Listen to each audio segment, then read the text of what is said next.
from a process standpoint, honest to goodness, we as a group are pretty good. Generally, what we really need is people.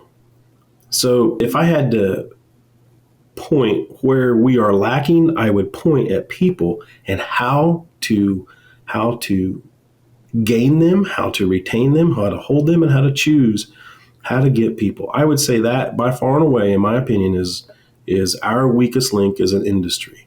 And I don't think we're very good at finding where to get people.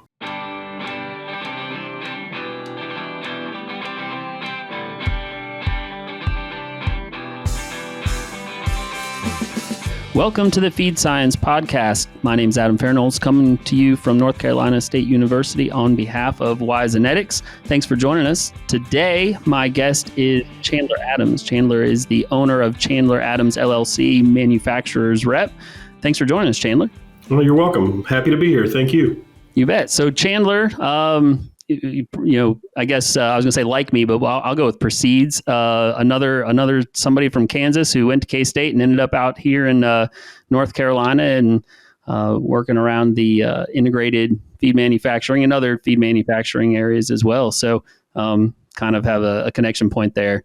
Know a lot of the same people and all that good stuff. So that's just a really quick tease to the background, Chandler. If you wouldn't mind telling everybody kind of your general background and how you got to be doing what you're doing today and what exactly that is that you do on a day-to-day basis. Well, I'm head janitor of Chandler Adams LLC too, so I guess that's a good thing. But I grew up in western Kansas on a farm and went to K-State.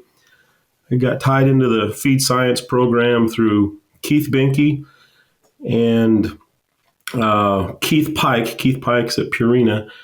Keith Pike was a 4-H'er for my grandfather, and so was Keith Benke. So they both knew my grandfather, and that was a little bit of my tie to feed science at K-State. And then we worked with Purina Mills out of Wichita, and a guy named Tom Adams, no relation. And I he was an early mentor, and he talked me into going to K-State too. So I had several different people from where I grew up that tied me into the K-State feed science program.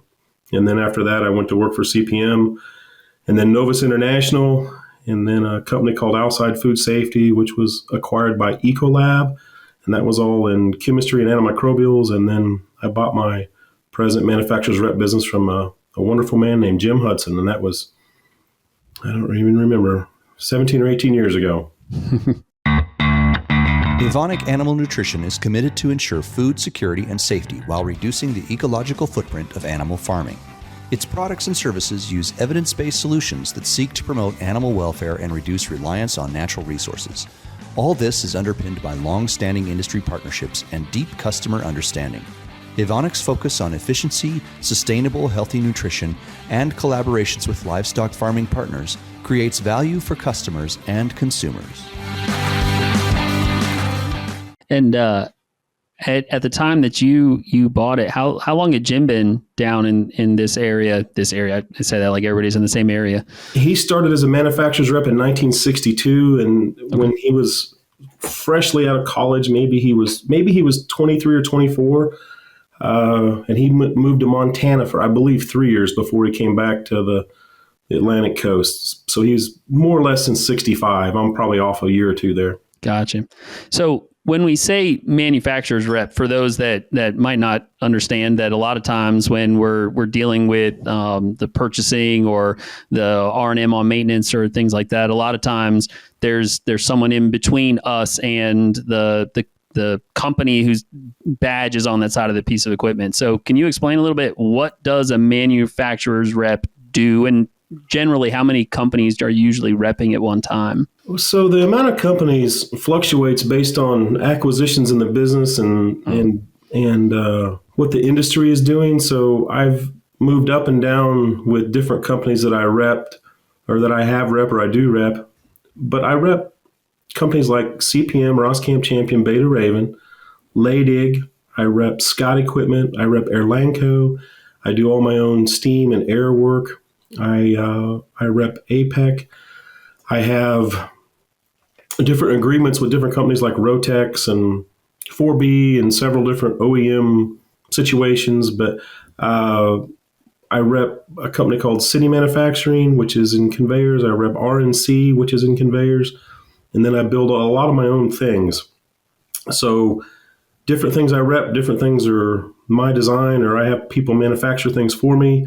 It just depends on what I'm doing at the time. And as I said, it fluctuates up and down based on the industry and goes in a little bit of a cycle. But everything in a feed mill. And then like with Crown Iron for crush, I work with the processing equipment, more or less everything. Some things are, I don't mean to sound arrogant, but some things kind of bore me, just, general screw conveyors and things like that. I don't really enjoy as much just because it's not as much fun. But anything that becomes more difficult or takes more process knowledge or experience or whatever, those challenges are the things I like. And so I rep several different companies, but most of it's in feed milling. Gotcha. So to kind of follow up on what you said about the stuff you're interested in, and not to, I won't throw any names out there or anything specifically, but not to say that any of those more simple types of processing equipment, but some of my screw conveyor is a screw conveyor. It's like you can change the flighting, you can change whatever. What interests you is the fact that, if you're going to do something like a drag conveyor or a bucket elevator, well, what type of belt do you want? What type of buckets do you want? Why are you doing these different fasteners? Where are you going to put a sensor? All that other stuff that's got a lot of different possibilities to it is what you like. Right. Or how do we design it so it doesn't break? Or how do we design it so you don't really have to do much maintenance on it for a period of years? If it becomes more of a challenge, or I see it as an opportunity for my customer where they're making mistakes over time, I like to fix those mistakes the best I can. And I'm not perfect, but if it's something that I see a need for, then I enjoy it. If it's just generic, it's just not as much fun to me, so I don't spend time on it. I don't know if that's a good way to answer that question. And again, I don't mean it in an arrogant way. It's just a challenge versus not a challenge. Right. Yeah. That absolutely makes sense. So thinking along those lines and thinking about challenges from I'll ask you from a general perspective, but you could certainly, throw in specific examples that make sense to you. What equipment projects today end up having like the biggest overall impact on mills? And it could be new, it could be, renovation, but I have X dollars to spend. I want to spend it on the one process area within the mill. Where should I spend my money? What makes the most sense? Well, it depends, because every feed mill is different. Yep. And what different feed mills require or need or what their limiting link in their chain is, every single one is different. So there's not a right or a wrong answer, unless you look at it this way, which is, what is the right answer? What is going to give me the biggest bang for my buck, or provide the most cost improvement or the highest production increase for the amount of money spent? So that's typically how I would look at it, unless you have a ground grain leg that is full of holes and you have to have it changed. And if you don't have ground corn, you can't make feed, right? So the answer is it depends, and it depends specifically on that situation. It could be a boiler. It could be a new transformer. It could be a new loadout system. It could be anything. So it just depends on the location. Is it a challenge specifically? You just threw out something like the whole grain leg coming in and it's got holes and stuff in it. Is it a challenge when you're working with folks in the industry and they say, "Hey, I got to replace this. I just kind of want to replace it with the same thing we've had"? For you to come in and get them to say, well, yeah, but if you're changing it out anyway, why don't we upgrade a little bit? Are folks usually pretty interested in the upgrade, or is that something that's hard to get people to see the future? It depends on the situation. So, I use a term that I always want to be moving the ball forward, and I use that all the time. If you're going to spend money, let's spend good money. Let's move that ball forward. However, if you have a ground grain leg, a ground corn leg, and it's worked for 25 years, and it has holes in it because it's just slam wore out, and you have all the same buckets and belts and motors and drives and everything on the shelf, and there's not a lot of improvement to be made, and you're not looking to increase production, I would almost design it exactly. If you're upset because the head section corrodes off because it's fine ground corn and it's retaining too much moisture, fine, let's put a stainless head section on it. But I don't know that I would change the design of the conveyor or of the leg that much if it served its purpose for years and years and years. Now, if it tracks watch my mouth here, if it doesn't track well, or if it's always giving problems, or it plugs, or it doesn't flow right, and we need another 5-foot elevation because you're in fine ground corn now versus coarse or whatever, well, then certainly you have to make those changes. So do I find it challenging? And the answer, again, it depends on the situation. I much prefer to try to talk my customers into spending good money on the front and then targeting very little hands-on that piece of equipment for years and years and years. And the model I use is like soy crush operations. They'll run for 52 weeks, and sometimes they'll run for 2 years before they literally take the facility down. Now they're doing maintenance in between, but it's not maintenance like the feed mill world thinks. But they design their conveyors, they design their legs, they design their screws, they design their drives, their motors, their equipment is designed to run 24/7, functionally forever. And what I see my customers is they really search and they're starved for good people. Mm-hmm. What I see them is missing the boat on design engineering situations that are already thought through. Costs another $50,000 or $100,000 or whatever it is. But if you don't have to do the maintenance on it and it doesn't go down, it's worth a fortune to a big operation. So I do have a challenge there, but I try to, again, always move the ball forward. It occurs to me that maybe one of the things that, and not to speak for you, but that you would try to do to set yourself apart from others that would just come in and sell stuff then is make sure you're asking the right questions like that. Then, how has it performed? What problems have you had with it? Instead of just saying, oh, you want another one of those? Yeah, I can get you one of those. And, here's who you call, but actually asking the right questions. And maybe there's something they don't even know that they would like to do better, but asking the questions gets you there. Yeah, that's right. And I'm certainly not perfect. And all the different customers that watch this will laugh and throw eggs at me, and deservedly so, which is fine. But I do have their best interests. I take that very, very personally. So I do try to make the right decisions, or not lead them along, but lead them with questions, or get their minds out of the box to think about something new or innovative, or, I would call it better. Right. But in some cases you can't. But in some cases, I believe a person that's bringing products to the industry, they always should try to improve. So that's just kind of how I live. Yeah, that makes great sense. So kind of continuing on in that idea of making things better, what might be some really interesting, small, relatively inexpensive investments that end up having like an oversized, outsized impact on ROI that you've seen? I'm thinking along the lines of, when you mention somebody like CPM, and it's like, hey, this one small little change the next time you order a die is actually going to have, you're going to buy the die anyway. It could have this huge impact on your throughput or something. What are some, hey, this is relatively easy and relatively inexpensive. You ought to give it a try. Yeah, thinking out of the box on hole size is the easiest thing.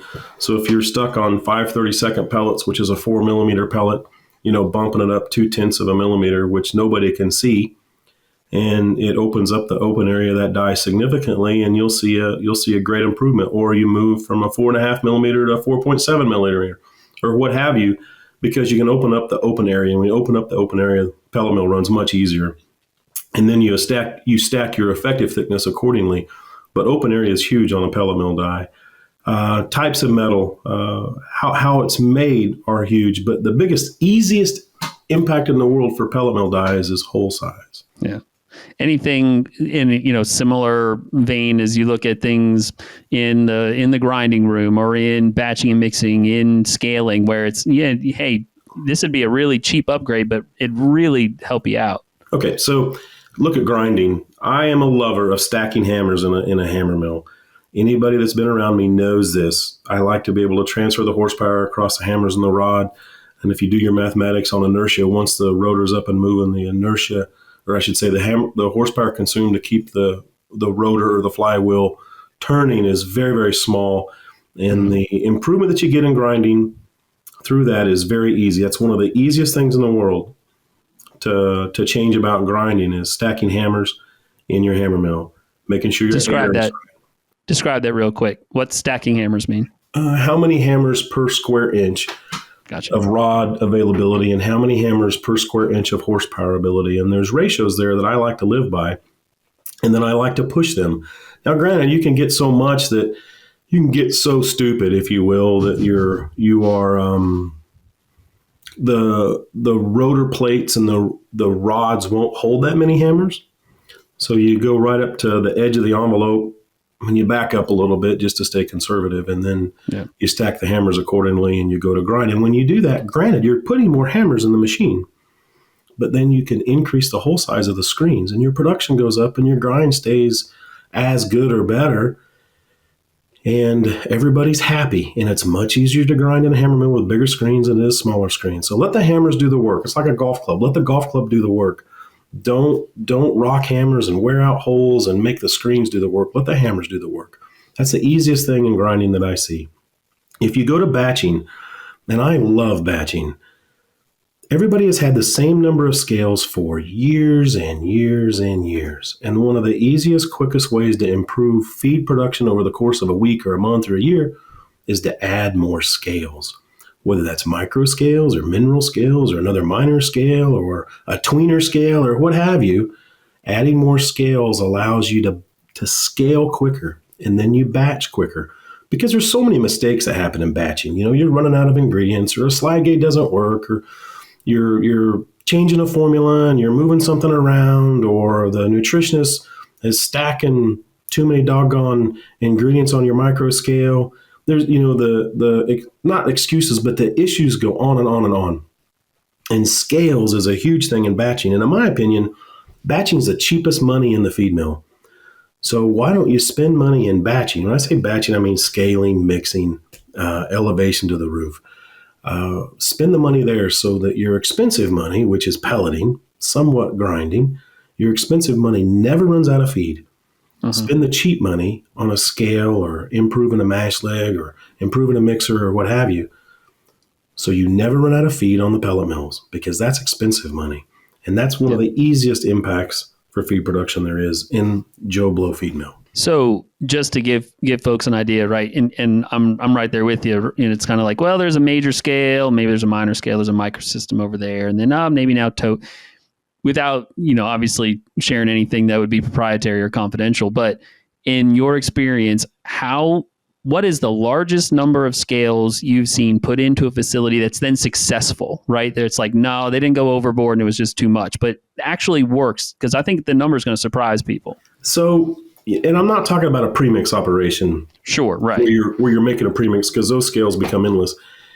And I'm just talking about a major feed manufacturing facility. And because the commercial people, they have a plethora of scales and layouts based on what feed mill is what. But in the general integrated world, 13, maybe 15.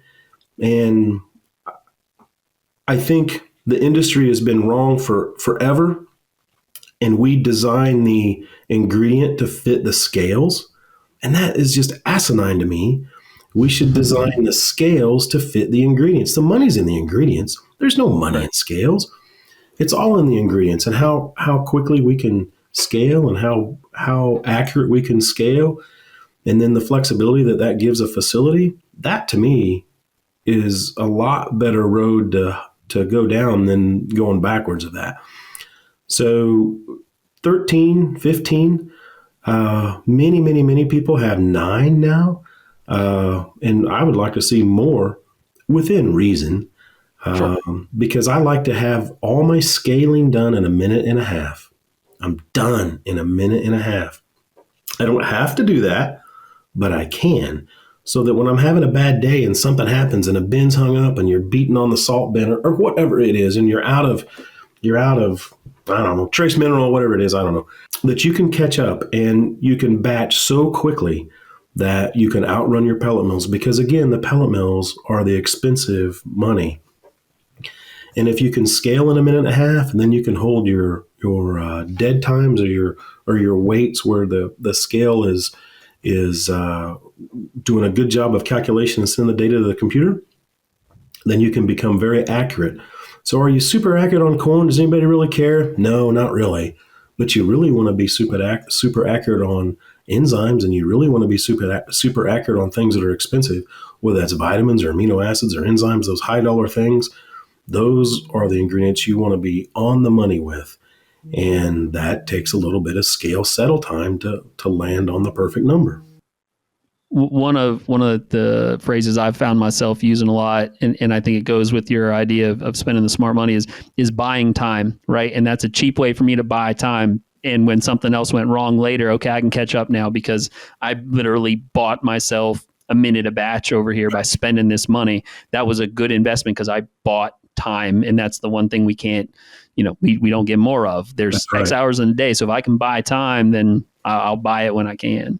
I totally agree. And then just because you can scale in a minute and a half, it's very hard to mix in a minute and a half. But if you can mix in 2 minutes or 2.5 minutes, but then you want your mash leg to outrun your mixer, right? So you don't want the whole world waiting on your mash leg.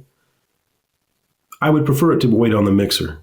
And then I'd like to have the mixer designed for 2.5 minutes, 3 minutes tops. And then the mash leg outruns the mixer and the scales outrun the mixer, so that the mixer is your weakest link right there, and you know what it is. Mm-hmm. And then you go up and you run through your feed cleaner and you go above pelleting. But the whole batching system should be designed 50% ahead of pelleting. So if you can pellet 100 ton an hour, I want you to be able to batch 150 tons an hour.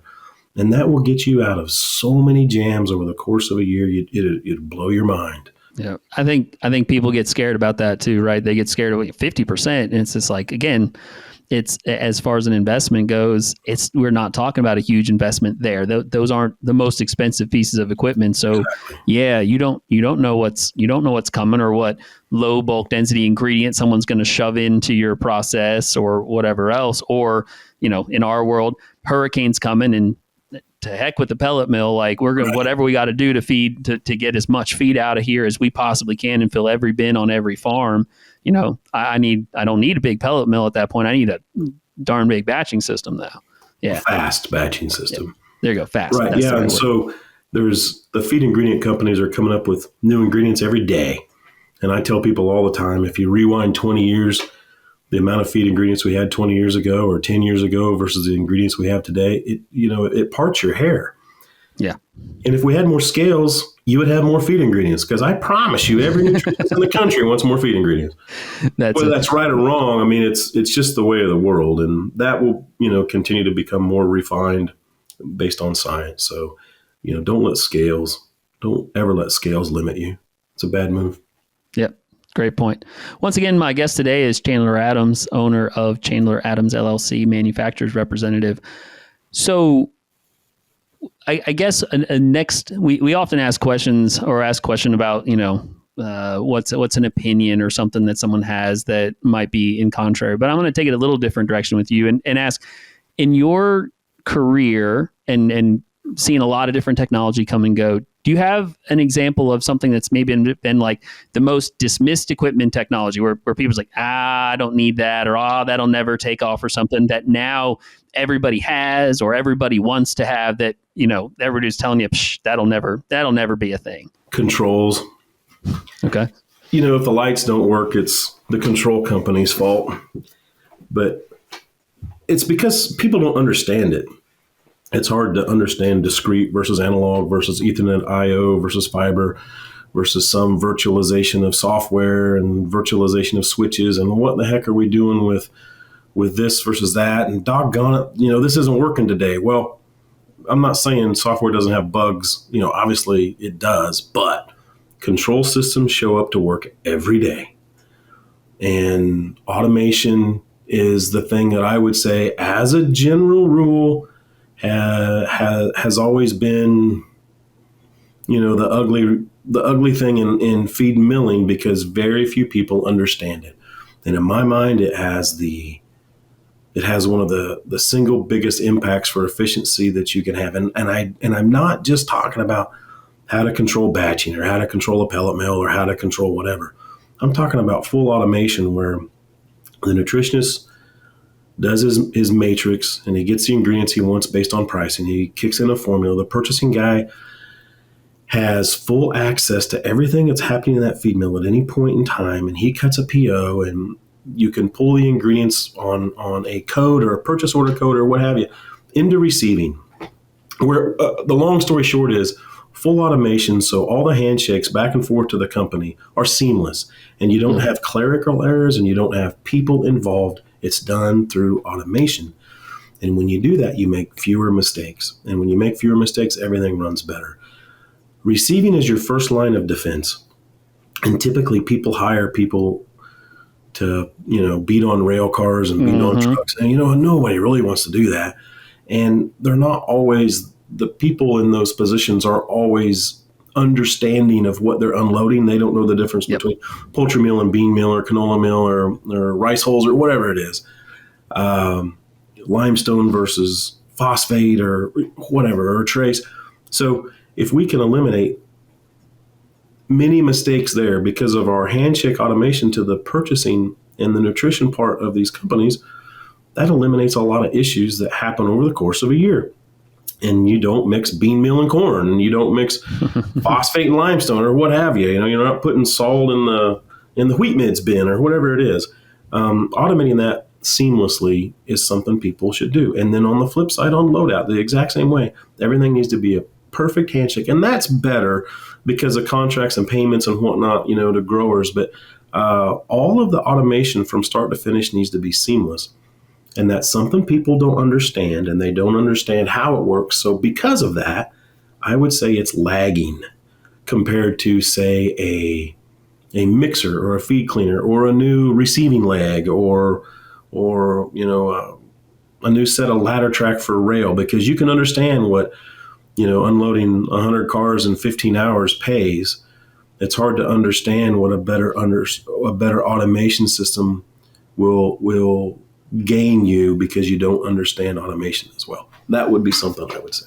Okay. So kind of gaming out what that discussion goes like, we're out there and there's a facility and it's like, hey, you should really consider investing in really updating your controls. And they say, we've got a system and it's paper-based, but it works well. And that technology is, and then you start doing it and they go, God, it's complicated getting it set up. And then you come back 2 years later when they finally have learned it and they go, oh my God, I cannot believe that we were doing this just 3 years ago on paper. What the heck were we thinking? Is that about right? Yeah, and then here's a easy, maybe a different example. So you walk into a warehouse and they might have 8 pellet mill dies, $10,000 a die or $15,000 a die or whatever it is. And they know they have to have those pellet mill dies. They know it. And I would say to them, well, what are you going to do without a computer? You think your thumbs are fast, but man, you can't do anything without a computer. Yeah. And it's because it's harder for people to understand. And they don't like it, and it's foreign to them. So consequently, it doesn't get the love and attention that I believe we should be doing in present day. Yep, makes great sense. So, what then do you think might be the next thing along those lines? Like, what's the next big thing that people should be really paying attention to that's going to make their life better if they see it coming and early adopt it? Well, it depends. Technology-wise, we had a thing in September, and I was able to sit with an attorney for the North Carolina Chamber of Commerce, and he was asking me the same type of questions. And I said, well, from a process standpoint, honest to goodness, we as a group are pretty good. Generally, what we really need is people. So if I had to point where we are lacking, I would point at people and how to gain them, how to retain them, how to hold them, and how to choose how to get people. I would say that by far and away, in my opinion, is our weakest link as an industry. And I don't think we're very good at finding where to get people.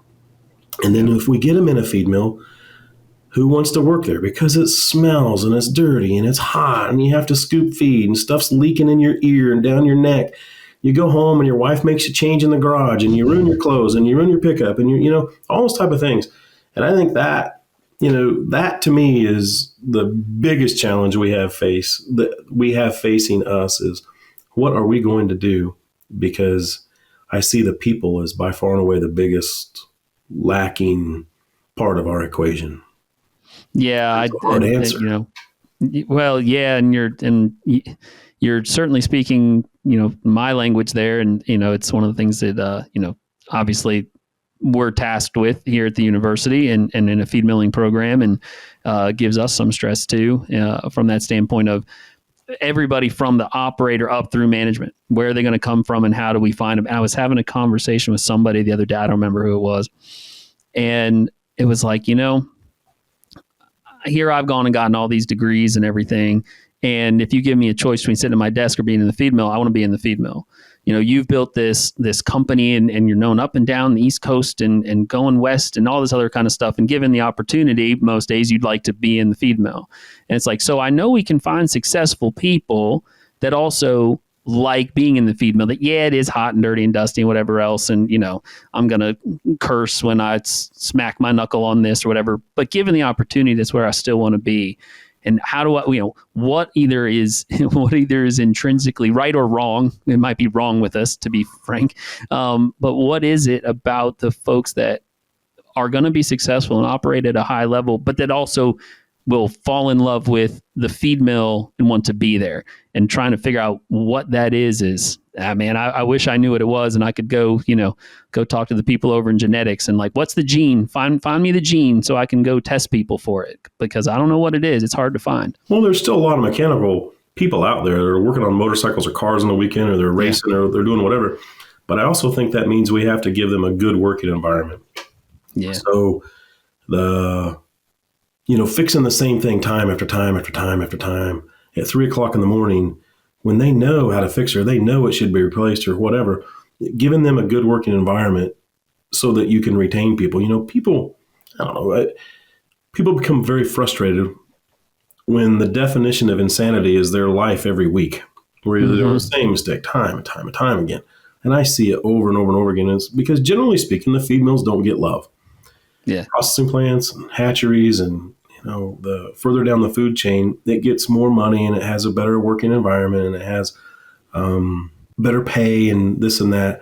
I think there's plenty of mechanical people, as long as you give them a good working environment. So that would be one thing that I see as something that we could correct to help retain the people, make it a better environment. Yeah, that's a great point. I hadn't quite thought of it in those terms, but I like that. The idea of we're never going to probably air condition the entire place, and it's always going to be dusty and everything else. But yeah, if you're only climbing on top of the mixer to do something with the fat line once every 2 years or something, not like, every time the temperature drops below this, the first thing we do in the morning is come and do this. I don't want to work here anymore. They're not even trying to fix it. Exactly. Yeah. Yep. I see it a lot. Yeah, and that's a great segue into kind of what I had down here as my last question, at least on the topic of the day, is when you are working on these projects with folks and you're involved sometimes when they're doing a new build's going to happen and it's time to select equipment and stuff. You'll be involved in that process, or you might be involved in a renovation that's going on, or you might just be involved in, hey, Chandler, I made this call to you more than one time. Hey, Chandler, my pellet mill is falling apart. I need a few parts, kind of thing. Which parts do I need? What are the things that you find that facilities do the most wrong in those situations when it's time to select equipment or make the purchase or design? Like, is it a planning issue? Is it a non-investment issue? Well, it's probably some of all of those, but what are the things that, you talked about definition of insanity from your perspective that you're just banging your head against the wall and going, not again, they're going to do it again, kind of a thing? Oh yeah. So in my mind, whatever piece of equipment you select, you are marrying that piece of equipment for 30 years, maybe longer, which means you're marrying that design, you're marrying parts availability, you're marrying what's going to happen in the future, and is it going to be with that piece of equipment or something different? And cheap, it's the first word that comes up. Oh, well, this guy's cheaper than that guy, or this thing's cheaper than that thing, or whatever. So if it's something that's easily replaced, that's one thing. But if it's part of the core, foundation of a facility, you want to make the wise decision. You want to make the right decision. And you can go to complex after complex after complex. And some of these pellet mills have been around forever. There's nothing left on the complex that's that old except for the pellet mill. And I watch people go cheap, and I think that's crazy because you're going to be making chicken feed in this facility 50 years from today. It's going to happen. Just be smart and let it run for the next 30 years or 50 years or whatever, and don't purchase something that's cheaper just because your number can look better for this quarter. And then that person that makes that decision moves on to a different complex or a different company or what have you, because he's not responsible for it anymore. So the private companies typically have they run it more like a business. The private companies, because it's family money or it's their money versus corporate stockholder money, I see better decisions, generally speaking, from the private companies in that world than I do somebody that can shirk the responsibility. But I would encourage people to understand they're marrying that device for 30 years. And so choose wisely. Yeah. Yeah. It's funny. I ended up with a personal example. I think of that just this past weekend, so the drain pump on the dishwasher goes out, and I could go on to everybody's favorite online marketplace and order one that I have no idea where it comes from.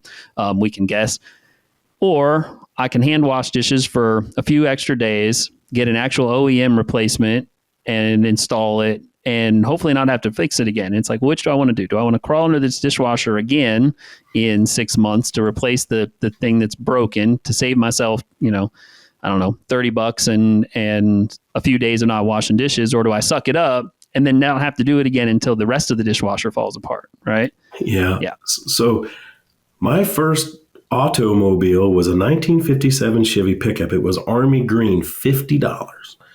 My grandpa got it for me, and I paid him $50. And it had a 6-cylinder, 235 engine in it. And everything broke on that thing every 30 days. I could drive it for 30 days, roughly, and then something would break. And you had to go to the junkyard, or you had to order things through whatever catalog. And it'd take 30 days to get it in and 30 days to fix it. So I could run about 30 days, and then I couldn't drive for 30 days. And my dad loves cars. He's a gearhead, but it broke me of buying cheap because I hated not being able to drive. When you're out in the middle of nowhere and you have to ride the school bus instead of driving, when you're 16, 15, 14, whatever, that's a big deal. And that broke me of cheap. So I guess I'm blessed with that. But just make a wise business decision. Yeah. Not a cheap quarterly business decision. I think when you make cheap quarterly decisions, it's wrong, at least in feed milling, because it's going to be there forever. Yeah. Yeah. Forever. No matter how many somebody else in the company has told you, about 10 years, we're going to build a new one. Not going to happen. Until that, not even when they broke ground on it, until that thing has started up, you might just want to take that with a grain of salt, because you ain't done with that old one until that new one is running, much less, we started building it. That's right. Oh, man, is that ever true? Is that a fact? It's time for our famous 3. Eastman serves veterinarians and nutritionists in agrochemical and animal health industries by helping them select, evaluate, and implement innovative nutritional programs. Eastman works with your team to customize your gut health approach in feed and water. Eastman's approach addresses nutritional and bacterial challenges and finds new ingredient preservation and hygiene solutions. Explore ways to accelerate and innovate your programs. Contact the animal nutrition team at eastman.com. Well, I've enjoyed our conversation. We're going to finish up here with a few questions that we ask a lot. The first one is, from a resource perspective in your career and in what you do, but just in feed milling in general for that matter, what have you found to be a good resource that you could share with people to say, hey, this is a good place to go? So I was taught off of FMT3, Feed Manufacturing Technology 3, the brown book at K-State. The brown one. The brown one, the ugly one. And it's ugly.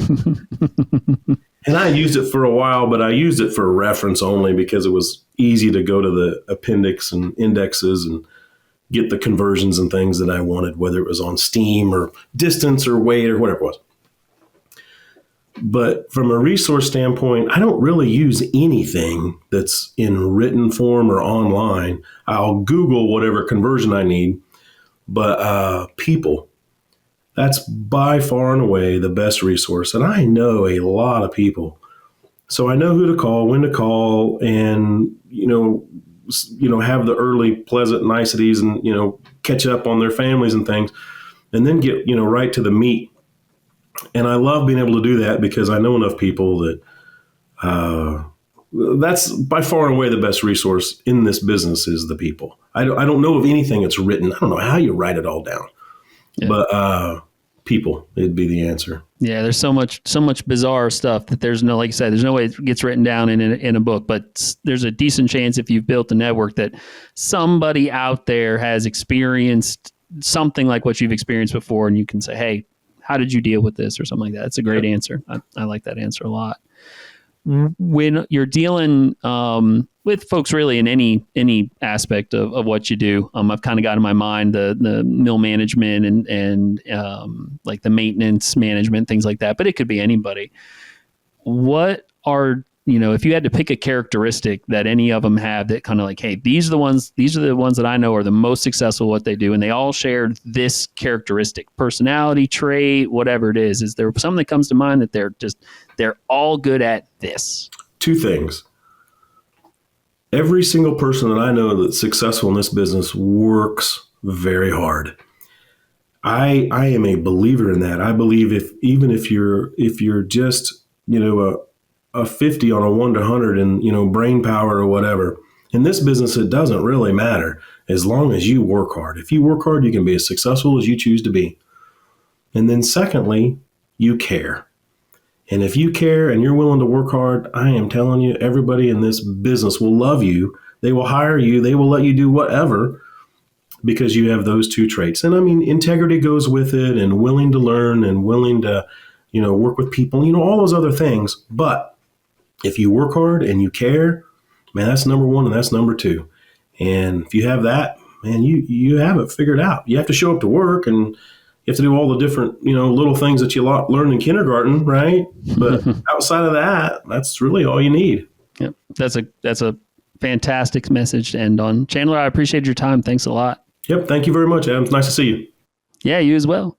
For Wisenetics, I'm Adam Fahrenholz here at NC State in the feed milling program. Appreciate your time. This has been the Feed Science Podcast. If you've enjoyed the podcast, please leave a comment, rate, review, either on YouTube or wherever you get your podcast. Thanks a lot. We'll talk to you soon.